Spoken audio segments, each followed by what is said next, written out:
Selamat pagi Pak Yusta dan teman-teman. Pada kesempatan kali ini, kami dari kelompok 2 IoT akan mempresentasikan hasil resume tentang sebuah conference yang membahas mengenai gelombang mikroelektromagnetik untuk pencitraan otak dan diagnostik stroke. Sebelumnya, perkenalkan kami dari kelompok 2 yang beranggotakan Risa Indrianti, NIM 20014, Nafis Amara Khairunisa, NIM 30102, Faustin Alma Averina, NIM 30038, Dea Ananda CM, NIM 30056, Novita Sari, NIM 30092, Syahbani Isnain Kimatul Rohman, NIM 40106, Ria Fauzia, NIM 40084, dan Amalia Ayubenita, NIM 40128. Lalu apa sih yang akan kita pelajari pada kesempatan yang kali ini? Yang pertama adalah latar belakang dan motivasi. Yang kedua ada operasi utama IMT dan rekonstruksi algoritma. Yang ketiga ada proses terjadinya rekonstruksi. Yang keempat ada optimasi kernel GPU. Dan yang kelima ada pemanfaatkan sifat fisik dari perangkat. Bagian pertama yang akan dibahas adalah latar belakang. Di sini ditemukan bahwa 1 dari 4 orang dewasa di dunia dapat mengidap stroke. Stroke sendiri dibagi menjadi 2, yaitu iskemik dan hemoragi. Stroke iskemik adalah stroke yang terjadi karena terhambatnya pembuluh arteri yang mengalir ke otak, sedangkan stroke hemoragi adalah stroke yang terjadi karena pendarahan di otak ataupun di luar otak namun masih dalam cakupan kepala. Kedua jenis stroke ini menggunakan pengobatan yang berbeda. Pengobatan yang salah justru akan berakibat fatal. Untuk stroke iskemik dapat ditangani dengan obat blood blasting yang dapat mengatasi sumbatan sehingga darah dapat mengalir menuju otak. Sedangkan untuk stroke hemoragi, obat biasanya akan menimbulkan efek menghilangkan memori. Masalahnya, kedua jenis stroke ini sulit untuk dibedakan dengan pengamatan klinis. Maka diperlukan penggambaran yang dapat digunakan menggunakan MRI dan CT scan yang hanya dimiliki di rumah sakit, dan MRI sendiri hanya dimiliki oleh beberapa rumah sakit. Bagian yang kedua adalah motivasi. Karena tadi dibedakan bahwa stroke itu ada 2 jenis, dan kedua jenis ini sangat sulit untuk dibedakan, maka dalam penanganannya itu perlu waktu yang lama. Waktu untuk penanganan ini mengakibatkan suplai darah ke otak itu tidak berlangsung dengan baik, sehingga pasien dapat mengalami kecacatan atau bahkan kematian. Hal ini bisa terjadi karena penanganan yang lebih dari 4 jam dari stroke set ini terjadi. Hal ini disebabkan karena waktu untuk pasien datang dari rumah ke rumah sakit memerlukan 76 menit, sedangkan median penanganannya itu memerlukan 169 menit. Selain itu, pasien juga bisa ditangani setengah jam dari stroke onset terjadi. Hal ini terjadi jika perjalanan dari rumah ke rumah sakit memerlukan waktu 20 menit dan IR triage membutuhkan waktu 10 menit, sehingga pasien tidak akan mengalami cacat secara permanen. Berdasarkan apa yang sudah dijelaskan tadi, maka direalisasikanlah 3G Electromagnetic Microwave Tomography untuk menggambarkan otak. Alat ini dapat memudahkan karena tidak seperti MRI yang berat dan besar dan hanya ada di rumah sakit tertentu. Alat ini pun memiliki beberapa keunggulan. Yang pertama adalah kompak dan portable. Maksudnya, alat ini tuh cocok dimasukkan ke dalam ambulan, ruang gawat darurat atau ICU, dan mengizinkan penggunaan lebih awal untuk mempercepat pengobatan. Yang kedua adalah aman. Di sini, adanya radiasi non-pineon, non-invasi tanpa perlu agen kontras, akan meningkatkan keselamatan pasien di bawah perawatan kesehatan melalui pemantauan yang sering. Yang ketiga adalah terjangkau. Maksudnya apa? Untuk spektrum yang luas dari penyediaan layanan kesehatan, termasuk praktik umum skala kecil dan layanan ambulans, akan memungkinkan menjangkau yang lebih luas dari aset perawatan kesehatan yang lebih dekat untuk menjaga radikal mengingat hasil terapeutik. Yang keempat adalah cepat. Cepat untuk memindai dan menggambarkan ketika waktu kritis yang mengizinkan penggunaan selama triase vital di awal. Kemudian adalah ramah pasien. Maksudnya, alat ini dapat dipindahkan ke tempat tidur pasien sangat tenang dengan efek non-claustrophobic yang akan mengurangi agitasi pasien selama diorientasi dan mendukung atribut demografi dan fisik yang luas. Yang terakhir adalah menjangkau yang luas. Maksudnya, alat ini dapat digunakan untuk semua orang. Mereka yang obesitas, hamil, neonatus, dan lain sebagainya dapat menggunakan alat ini. Nah, sekarang kita masuk ke dalam operasi utama IMT dan rekonstruksi algoritma.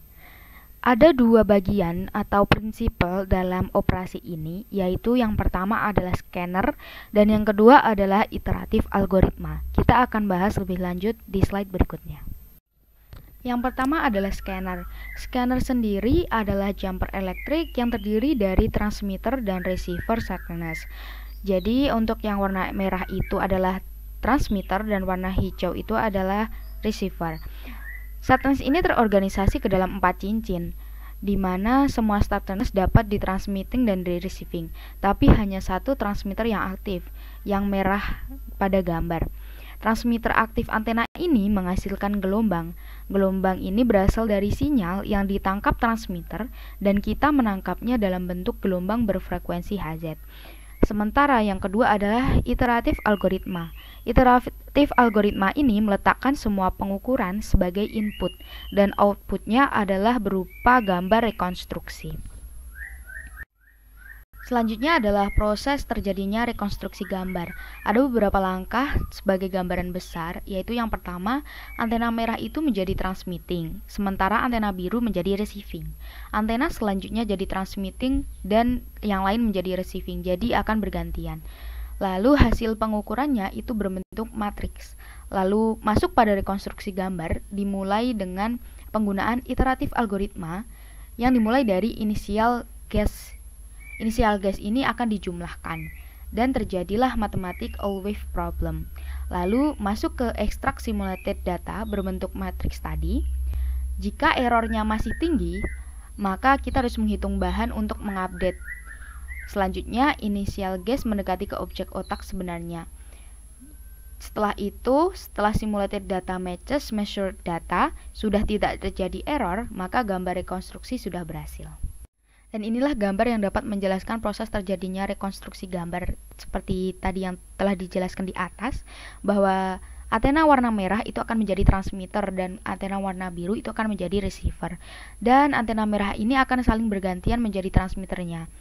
Jadi dari satu berpindah ke satu lainnya jadi transmitter dan lainnya menjadi receiver.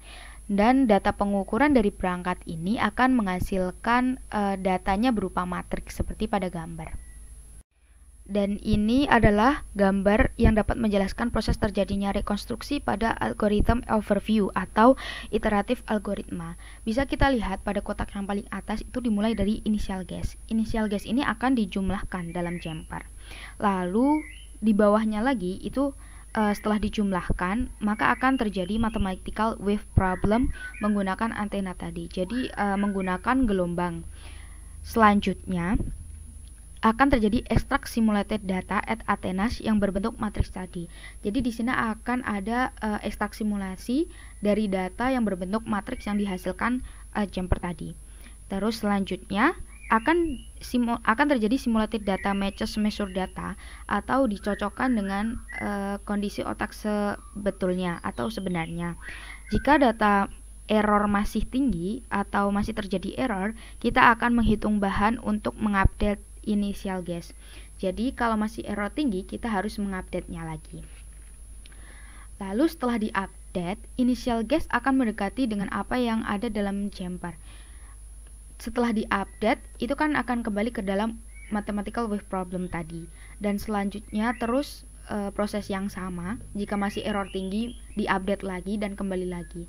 Nah ini kita setelah diupdate itu akan ada namanya iteration. Iteration itu dimulai dari yang pertama dan itu gambarnya belum mendekati keadaan otak yang sebenarnya, jadi masih abstrak begitu. Kalau kita mengupdate terus hingga tidak terjadi error lagi seperti pada gambar ini sampai iteration 59, itu gambar akan mendekati kepada keadaan otak yang sebenarnya.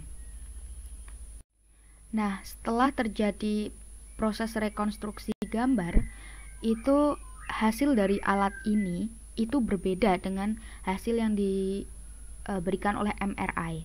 Karena apa? Karena alat ini tidak mengukur densitas, tapi dia mengukur dialek properti dari jaringan otak.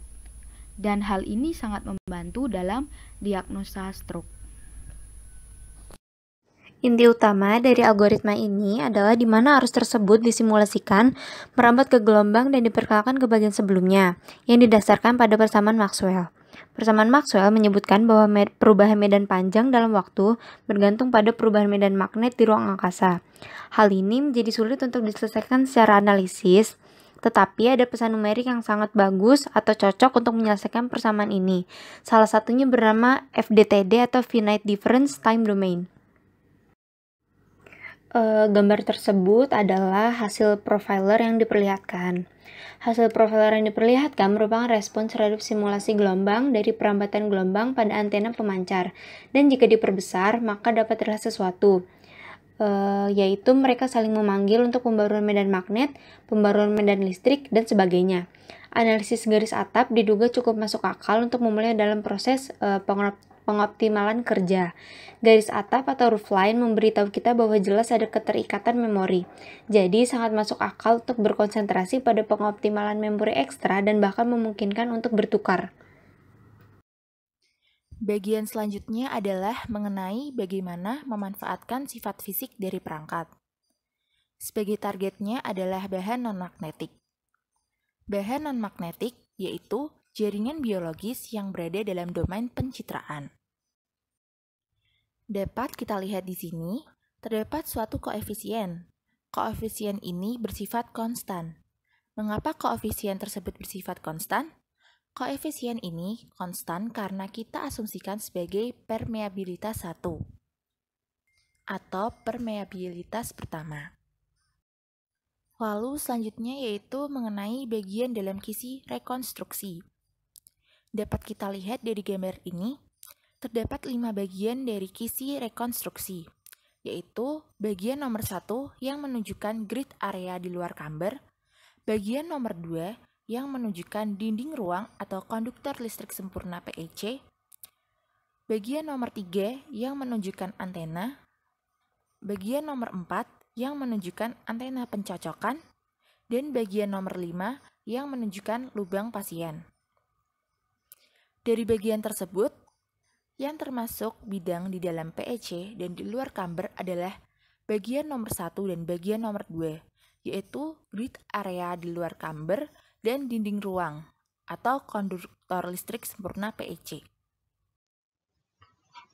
Kemudian, untuk bagian grid atau area di luar chamber dan dinding ruang, kita tidak perlu untuk mengkomputerisasinya karena pasti hasilnya akan menjadi 0 atau tidak memiliki medan elektromagnetik yang tepat. Kemudian bagian selanjutnya adalah antena dan medium pencocokan, di mana kedua bagian ini terdapat di dalam gambar, di mana dalam gambar ini kita harus mengkomputerisasi medan listrik dan magnet untuk mengetahui besarannya. Selanjutnya, untuk mengetahui medan listrik dibutuhkan medan magnet terdekat serta koefisien yang bergantung pada permitivitas lokasi di mana bisa kita ketahui dari antena dan medium pencocokan. Selanjutnya, untuk domain penggambaran nyata terdapat lubang pasien, di mana pada bagian ini merupakan satu-satunya bagian di mana semua sinkronisasi dilakukan, baik dari medan magnet, medan listrik, hingga nilai permitivitas. Selanjutnya adalah merging update of ENH file. Pada merging update of ENH file ini adalah kepada algoritma yang digunakan untuk rekonstruksi. Algoritma rekonstruksi berdasarkan algoritma Gauss and Newton dengan regulasi Tikhonov. Regulasi ini digunakan untuk merekonstruksi citra dielektrik pada bidang pusat dari antena S parameter yang diukur. Algoritma ini didasarkan pada prosedur pengoptimalan deterministik dengan asumsi perilaku hasil linear di setiap literasi ketika hanya sedikit perubahan pada properti dielektrik yang digunakan. Untuk mengurangi waktu pembangunan matriks Jacobian, metode adjoint dalam hal ini digunakan. Nilai parameter Tikhonov ditentukan dengan menggunakan prosedur rekonstruksi pencitraan mencangkup penyelesaian masalah pada matriks Jacobian tersebut. Ekstraksi I pada bidang NS parametrik, perhitungan Jacobian dan perhitungan langkah sifat dielektrik dari dominan material untuk memodelkan propagasi I pada langkah yang lebih maju. Dari versi numerik 2D atau 2 dimensi dari sistem pengukuran nyata dimodelkan dalam konsol multifasik. Model antena nyata bersama dengan port SMA digunakan dalam model numerik yang sebelumnya. Perhatian khusus diberikan pada untuk mendeskripsikan sebuah komponen model dengan benar. Terakhir adalah elektromagnetik bidang dihitung menggunakan metode Alemannite pada 2 dimensi ketika komponen I bidang diekstraksi dan digunakan pada langkah yang terbalik. Secara tepat mewakili skenario dari yang nyata. Asumsi khusus apapun disederhanakan dengan prosedur komputasi dari elektromagnetik yang terukur. Rekonstruksi ini berkaitan dengan jumlah antena yang lebih tinggi akan memberikan hasil yang lebih baik. Jumlah antena maksimal ditentukan oleh dimensi sebenarnya dari wadah dan elemen antena yang digunakan, dan tentunya adalah sifat dari dielektrik dari mesin medium. Terdapat beberapa pilihan teknologi untuk alat ini. Untuk GPU telah dipilih NVIDIA AA100 karena bandwidth memori yang tinggi, yaitu 1,55 GB per second.